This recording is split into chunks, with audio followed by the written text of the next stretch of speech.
You've been lied to about focus. You've been told that focus is about motivation, about finding your passion, about blocking distractions with some fancy productivity app. That's cute, but it's not the truth. Because real focus, the kind that bends time to your will, the kind that makes hours disappear and makes people fear your abilities, is not motivational. It's predatory. Let me ask you something. When a predator is hunting, do they need a to-do list? When a sniper is locked on target, do they wonder if they're feeling productive today? Number. They are locked, silent, detached from every irrelevant thought. They are in a state of cold, surgical obsession. And that's exactly what Ayanokoji Kiyotaka embodies. He doesn't chase motivation. He doesn't rely on feeling like it. He has what I call psychopathic focus, an almost frightening ability to shut down emotional noise, eliminate wasted mental energy, and channel every drop of attention into one precise point until the job is done perfectly. But here's the thing, you don't need to be born a genius to get it. You don't need to become Ayanokoji, because science has already decoded this ability. Psychologists call it low emotional reactivity, combined with task immersion. In simple terms, it means you train your mind to not care about distractions, and you wire your brain to find pleasure in prolonged mental lock-in. This is where most people fail. They think focus is about fighting distractions, when in reality, it's about killing the very impulse to be distracted in the first place. It's about reprogramming your brain's reward system so that chasing a single goal feels more satisfying than checking your phone, watching videos, or daydreaming. That's why Ayanokoji can walk into chaos and still work like a machine. He doesn't just resist the noise, his brain filters it out before it even exists in his awareness. He's not wasting mental power suppressing thoughts. He's already trained to never let them form. If you want that, you need to understand something uncomfortable. You cannot be emotionally attached to comfort. Psychopathic focus isn't warm, inspiring, or fun. It's cold, clinical, and often obsessive. It's the art of mentally walking into a tunnel, locking the door, and throwing away the key no matter what's happening outside. And here's the twist. Science proves that this isn't just about discipline.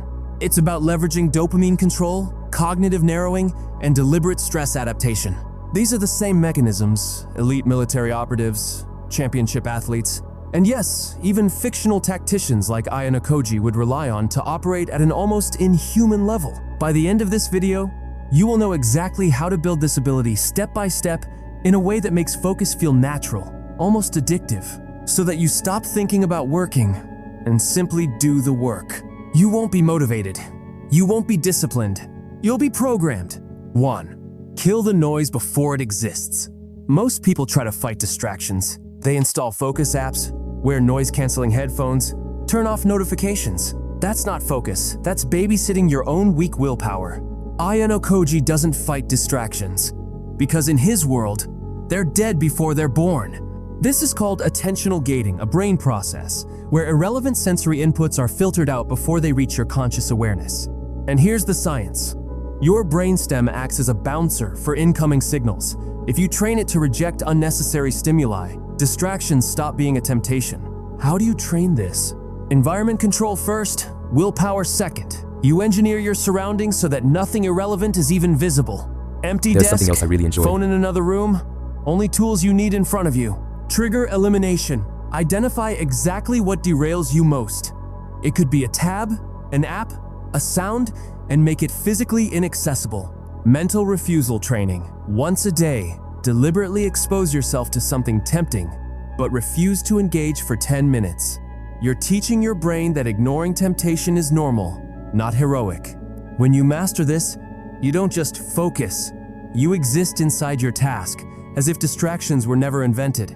2. Reprogram your dopamine. The reason you can't focus isn't that the task is too hard. It's that your brain's dopamine system has been hijacked by instant rewards. Social media, quick entertainment, random scrolling. Ayanokoji's type of focus comes from rewiring his brain so the work itself is the high. Dopamine doesn't reward achievement, it rewards progress. If you break your work into micro goals and consciously notice each win, your brain starts linking effort to pleasure. Here's the method. Micro-progression mapping. Before starting, write down the smallest possible version of your task. Instead of write 1,000 words, make it write 50 words. Immediate micro-reward. After each micro-task, give yourself a small satisfaction. A sip of your favorite drink, a deep stretch, or a moment to look at your progress. Delay the big dopamine hit. Save the real reward, music, snack, game, for only after your main goal is complete. You're retraining your reward system so that dopamine flows during work, not just after it. That's why, for people like Ayanokoji, hours can feel like minutes. 3. Build emotional immunity. Normal people lose focus because emotions hijack their mind. Boredom, frustration, self-doubt. Psychopathic focus isn't about having no emotions, it's about having emotional immunity. The feelings still exist, but they don't move you. In neuroscience, this is tied to low emotional reactivity, a trait where your amygdala's response to discomfort is suppressed. Elite operatives, surgeons, and yes, even characters like Ayanokoji function under this principle. You can train it with cold exposure. A daily cold shower or ice bath teaches your brain to ignore discomfort signals. Monotony drills. Pick a boring task, like copying text or sorting objects, and do it without music or distractions. You're practicing boredom tolerance. Mind detachment training. Every time you feel frustrated while working, label the feeling out loud. This is frustration. Then keep going. You're separating emotion from action. Over time, your brain learns emotions are not commands. You keep moving, no matter what you feel. 4. Induce the tunnel effect. Ayanokoji doesn't multitask. He narrows his consciousness into one tiny space. This is called cognitive narrowing, and it's what elite athletes call the zone. When you're in this tunnel, the outside world fades. To enter it, set a strict start ritual. Same place, same action, same sequence. The brain associates these cues with lock-in mode, time slicing. Start with 25-minute deep work blocks. No breaks, no interruptions. Slowly extend to 45 or 60 minutes. Sensory consistency. Keep lighting, posture, and environment exactly the same for every deep session. The familiarity speeds up immersion. Once you've entered the tunnel often enough, your brain starts craving it. It becomes your natural mental state. 5. Stress adaptation training. Most people collapse when the task gets harder. Ayanokoji thrives under pressure because his brain is adapted to perform better when stressed. This isn't natural, it's trained. Here's how to build it. Controlled overloading? Intentionally give yourself slightly more work than you think you can handle. You adapt to higher mental loads over time. Timed pressure drills. Work with a strict countdown timer. The artificial urgency boosts adrenaline and forces focus.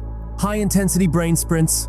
Alternate between 5 minutes of maximum speed work and 1 minute of rest. This trains your brain to push past fatigue spikes. The goal isn't just surviving stress, it's thriving in it, converting pressure into laser-sharp attention. When you combine all 5 attentional gating, dopamine reprogramming, emotional immunity, cognitive narrowing, and stress adaptation, you don't just focus anymore. You become focus. At that point, you'll stop asking, how do I get motivated? Because the answer will be irrelevant.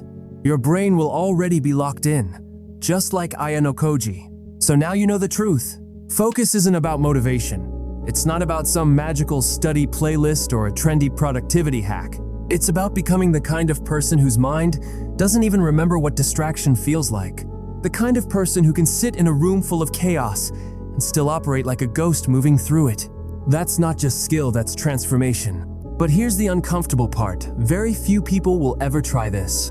They'll hear it, nod, and then go back to the same old dopamine traps, telling themselves they'll start tomorrow. And that's why almost nobody reaches the level of cold, surgical focus you now have the blueprint for. So I'll ask you honestly, do you think you could really live like this?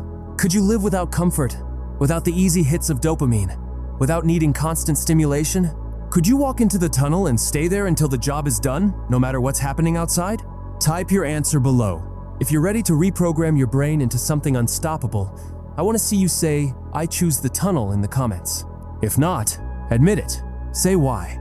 Because this isn't just a video. This is a challenge to see who's still human and who's ready to become something colder, sharper, and far more dangerous.